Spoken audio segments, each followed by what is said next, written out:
안녕하세요, 카베이 원PD입니다. 우크라이나 러시아 전쟁으로 치솟는 기름값 폭등을 잠재우기 위해 정부는 5월부터 3개월간 유류세 30% 인하 확대를 시행하겠다고 밝혔는데요. 보통 연비의 장점이나 경유 기름값이 더 저렴하기 때문에 저처럼 경유차를 선택하시는 분들도 많을 겁니다. 그런데 요즘 기름을 넣으러 정유소에 가보면 경유차주분들은 속 쓰리실 수밖에 없을 텐데요. 네, 저도 다 이해합니다. 2008년 이후 14년 만에 경유 가격이 휘발유를 넘어섰죠. 22년 5월 13일 한국석유공사 기준 휘발유는 1951원, 경유는 1958원으로 전일 대비 휘발유는 2.33원이 올랐고 경유는 4.97원이 오르면서 가격이 더 역전됐습니다. 전국 17개 시도 가운데 서울 수도권과 그 외 8개 지역에서 역전 현상이 발생하고 있다는데요. 5월부터 정부는 유류세 30% 인하 확대를 시행했지만 휘발유에 붙는 세금은 247원 감소한 데 비해 경유에 붙는 세금은 174원만 줄어 경유 차주들은 유류세 인하 확대에 대한 체감이 상대적으로 적을 수밖에 없습니다. 큰 이유들을 정리해보자면 첫째 이유는 국제 유가도 이젠 경유가 더 비싸졌습니다. 22년 5월 12일 기준으로 국제 휘발유는 리터당 1,066원, 국제 경유는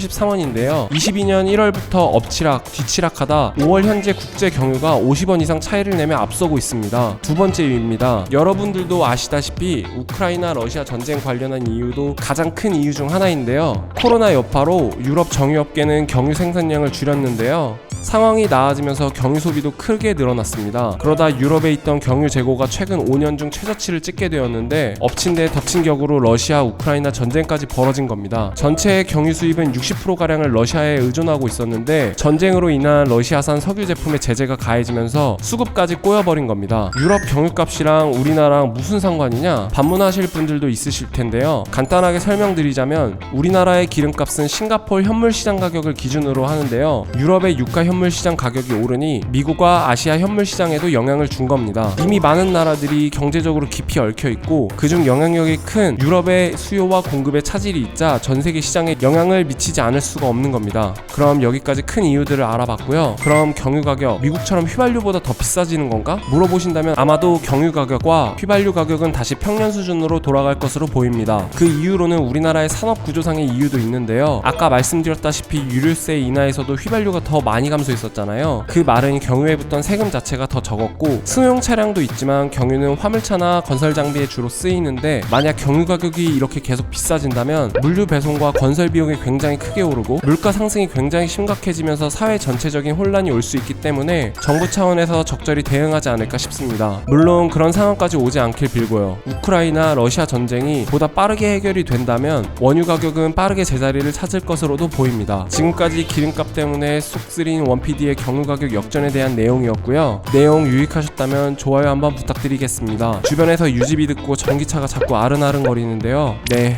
일단 이런 상황이 빠르게 안장을 찾았으면 하고요. 그럼 다음 영상에서 뵙겠습니다. 카바.